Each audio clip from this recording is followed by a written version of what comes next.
Hey buddy, what's going on? So, there's 816.3 exact kilometers on this as I'm driving at this exact moment on a Polaris Sportsman 570, non-DPS model, base model, so it doesn't have engine braking, anything else like that. So is it a big giant pile of crap? I mean, you can see there's a little bit of mud on it and stuff like that. Hopefully the view is alright because I had to change my camera angle. Nice little Boss audio speakers. So we're gonna do two things in this video. We're gonna wrap up the budget build on this thing, and we're gonna let you know if this thing's a big giant pile of crap or not. And I can honestly tell you, I'm pleasantly surprised with it. Is it perfect? No. Does it have plenty of power for 90% of the people that are out there? Yes. Is it a massive mudding machine? No. Will it get you through the hole? Well, depending on the hole, I guess. You're not going to go skeg riding with this thing. But for the just under 1,000 kilometers, well, I guess just over 800, really, that's on this machine, there was kind of a noise in low gear at between 9 kilometers an hour and 20 kilometers an hour. Is it really noticeable? No, not really. It kind of sounds like the chain, if there is a chain in this, or if it's gear on gear clash. Polaris has deemed it as normal, but to pay attention and they'll take care of it if there's an issue. So I mean, that's pretty good on them. They just, you know, instead of just changing a part that may or may not need it, but they definitely agree that there is some sort of a noise there, but it may just be normal.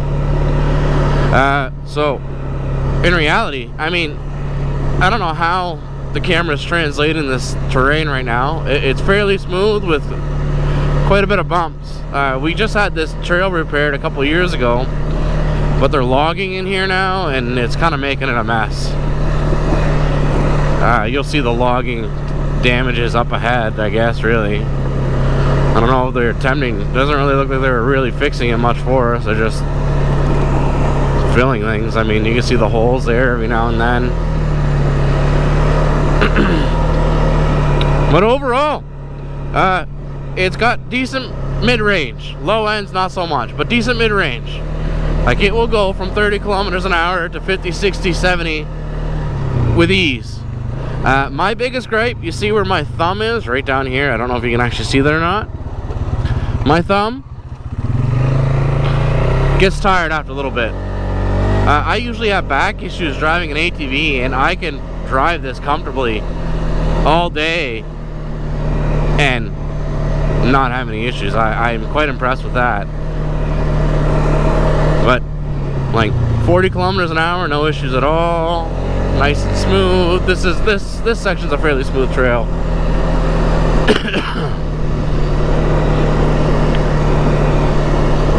I mean, noises, there's very little. We did have the rear sway bar bushings on the links themselves. Needed to be retightened. I guess they kind of backed off a little bit. That was pretty quickly. The snorkeling, the factory snorkeling on this is kind of garbage. You will need to adjust it somehow, some way. As you can tell my voice, that this terrain is fairly rough, but my body's not taking a beating at all. I did just leave the house, so I am pretty comfortable still. But I mean, you take it for what it is, man. If you're in the market for a cheap ATV that you're going to be doing mainly trails like this with, you know, an obstacle in your way here and there, this is very, very capable. Not endorsed by Polaris at all. I am not a Polaris fan at all, like not a big fanboy, anything else like that. I believe all manufacturers all have their issues. If they didn't, there would be no garages to fix them. It's as simple as that. Same goes for cars. It's honestly, just let the machine do the talking.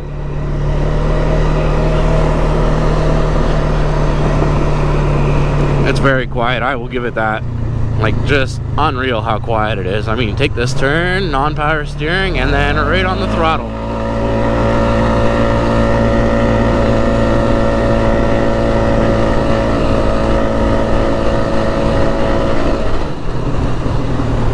No issues at all. In fact, the only issue I have with that, the shirt goes up my back.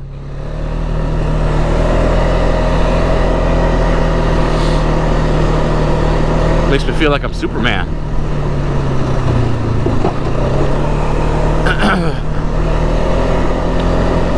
To go along with this video, I'm gonna do a walk around with it. Do a quick little walk around. Show you what we've done to this machine to make it way more capable than being stock, but keep it within very budget friendly to make everything work all together. So while we're riding, you'll notice the Boss speakers up here, which are motorcycle speakers. They fit nicely on the bars and they're good to go. This is the on switch for it right here, right where my finger is. And then we got the volume button right here. It connects easily to your phone. It's Bluetooth, and it's quite loud. I'd like to show you, and I say quite loud. You hear it clear while you're riding. Is it, you know, gonna win any sound competitions by any means? No. But do you have music while you're riding down the trail? Yes. Can you hear that music? Yes. And really, that's all you really need. Anybody want to buy a house? Apparently there's land for sale in here. So this is the allowed use this road that we're allowed to drive on to get to the next trailhead here.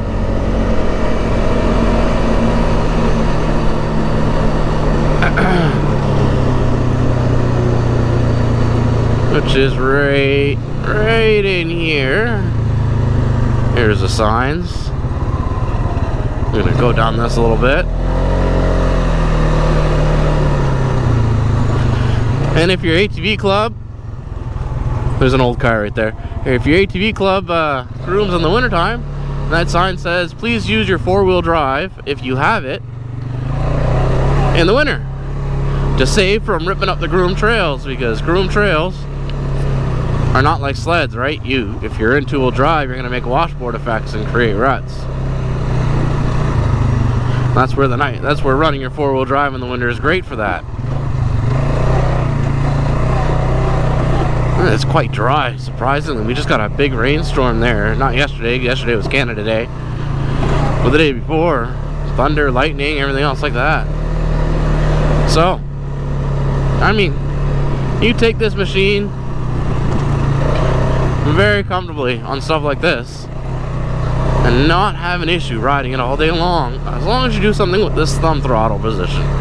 Since it's not my machine, I wouldn't be buying thumb adjuster or anything else like that to put it in a different spot, which you can do, or you can loosen up the bolts and try moving in a different spot, because all I need is about a 1/4 inch more inwards towards the grip and I'd be happy.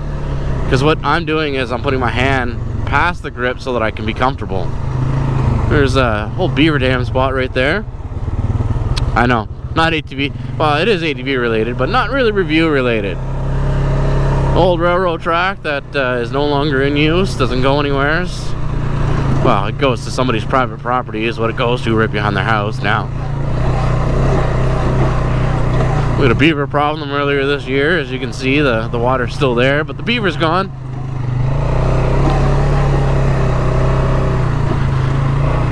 Very nimble machine. You can easily go right around all this stuff with non-power steering. I have very, very ease of driving.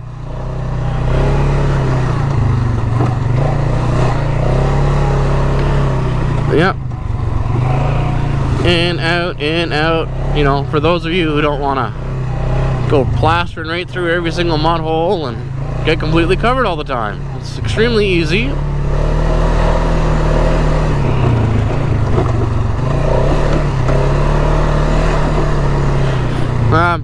Would I rate this machine? Would I recommend this Polaris to a friend if they were interested in buying one. Well, let's see. Honestly, I'd say yes, and I'd tell them to make sure to check the machine over often. But that really goes for any machine, for checking the machine over often. I still have low faith, I want to say, in the Polaris ATV side of things. I hear the side-by-sides are quite reliable. I've heard the ATVs have gotten better, and I say this, but I mean, this is just the outside looking in. I've seen plenty of people in both Can-Ams and Polarises have issues with, hey, some of them don't last 1,000 and they're broken. This goes for both brands. And then I've also seen them both go 16,000 kilometers, and I hear they change a couple wheel bearings or a belt, and then that's it. I haven't done anything else. I mean, maybe some bushings, but they don't seem to say anything. I'd imagine they change bushings. Bushings don't tend to last that long. And since this is the base model, this one doesn't have any A-arm upper bushings. It only has A-arm lower bushings. So this one less maintenance thing. But I wonder how long the McPherson strut design, because it just goes straight into the knuckle, and that's what these things are based off of, is like a car strut. So if you have a car and you've ever worked on a car and you've seen the shock, or strut I should say, which is a McPherson strut design, and it goes from your upper tower brace straight down into the knuckle. I mean, there's nothing that can really wear there other than the shock itself, or strut. I keep saying shock, but it's really a strut. Wears out. But this same design also makes it a little harder to put a lift kit in. Not impossible, but harder. It makes it harder on the lower ball joint. So let's say you put a spacer on the top. It's a 1/2 inch or whatever it is. Well, it makes it hard on the actual ball joint on the lower, because you're changing its angle. You're changing the angle on the axle as well. I mean, this really goes for most lift kits though. They do change the angles. Most ATV lift kits are usually not so bad. Automotive is worse. I'd be going in those puddles, but this is not my machine, and I'm not going to go destroy somebody else's machine just to make the video. As much as I'd like to go in the hole, I don't have my waders on, and it's not my rig. And if I was given full permission, go ahead, beat it, show everybody what it's designed to do, I'd gladly do that. But, oh dear. Alright, I didn't expect a deer there.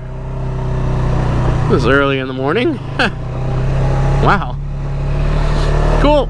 Anyways, so as you can see, like, it climbs hills, no issues at all. Goes down off camber hills without any issues.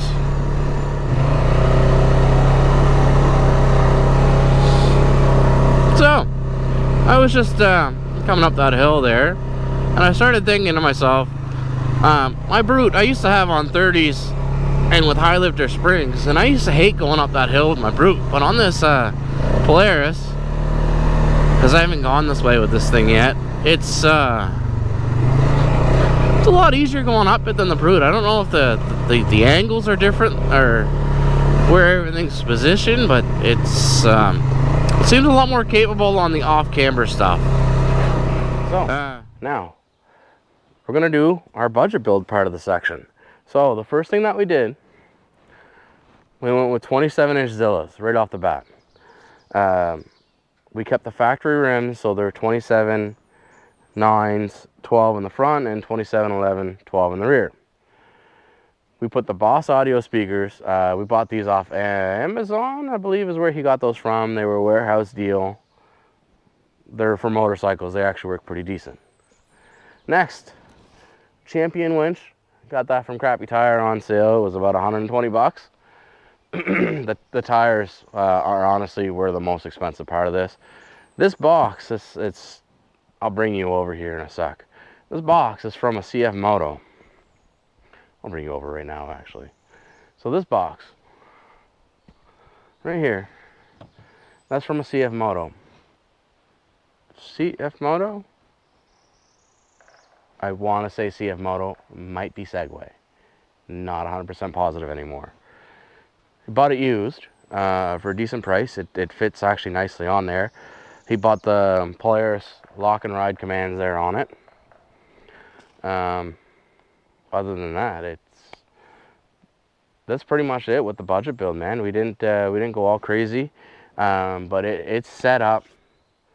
Other than having to, we got that plumbing stuff that you get, because that wintertime when he got water in the belt and the clutches, well,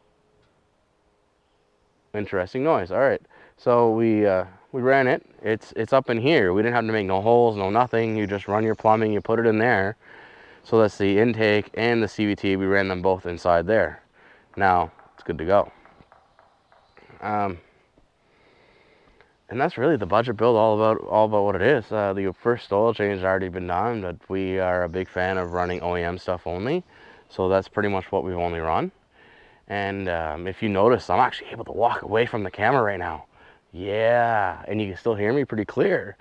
Other than being, hello, can you actually hear me? Yeah, no, I picked up a wireless mic setup. Run it with the microphone that I've run in my helmet right here. This one right here, which by the way is a MT helmet. Nah, no, you can't see that. I'm way the heck over there like a crazy fool. MT helmet, built-in, if I can get it to work. Built-in shade, doesn't really work with my hand blocking the way. Built-in shade on the inside. I've never actually had a helmet that's been that comfortable and has still a massive wide range of view. Like when we went on our big run, that was my first actual ride with that helmet. I still had a wide range. Having a non-proper motocross, but a dual sport type helmet like this is, I'm actually pretty impressed with that. That's probably my favorite helmet so far, because you can have your shield down on the inside and your shield down on the outside, leave a little gap. And I'm prone for fogging things, and that didn't fog as long as I left a gap. If I fully close it, I was good for probably about 15 minutes or so before it starts to want to fog on the inside. But I had the camera in the front on my helmet, so I couldn't open up the vent, and that's probably a pretty big reason why that it would actually fog up. Other than that, make your own conclusion, man. Buy one, don't buy one. If it was my own money and I had to decide between this or an Outlander, or even a Segway. Because let's face it, Segways are starting to become very popular now. I don't know what I'd buy. I'd probably buy an Outlander, because I am kind of a Can-Am fanboy, to be quite honest with you. That there's no denying that. But I would not disregard for buying this, because the new headlights on these styles here, which we'll go down here. Can we go down? Yeah, there we go. That looks beautiful, other than my face there. Like the new headlight design, they look kind of mean. And then you add LED bulbs to it, which we did. We found some aftermarket bulbs that fit well with it. That kind of glares the camera there. But let's go over on the side. How about above? Whatever. And the fan's on. I've kind of been riding it, I guess, hard. I didn't think so. Hard but slow. A nice sticker right down here, and the other sticker that I hand out to people if they ask and whenever they see me on the trail. Other than that, it is what it is. Make your own opinion on it. I have my opinion. I think this is a okay machine. I don't consider it a giant pile of garbage. Like many people say, because they're very brand loyal, that they're just straight off the bat, it's buy a Honda, only a Honda. That's all you have to buy, nothing else. Don't ever consider anything else. Buy Can-Am, only Can-Am, don't consider anything else. And then there's Kawasaki people, and I think Arctic Cat people are still around. I don't know if they're necessarily buy Arctic Cat, only Arctic Cat. I think they kind of shied away in the corner maybe a little bit. Because what are they under now? Are they Textron right now? Are they what What are they? Havoc? I don't know. You let me know. What is Arcticat underneath as a name right now? Does anybody know anymore? Do they even exist still? I mean, you could always buy it at Bass Pro Shop. I mean, that's a pretty good sales feature right there, right? It's an option. You always know that when you go in, if at least your machine's broken, you can go pick up some ammo and bring it out back and take care of it in the woods somewhere and dig a very deep hole and let your insurance know that she passed away. On that note, boys and girls, see you later.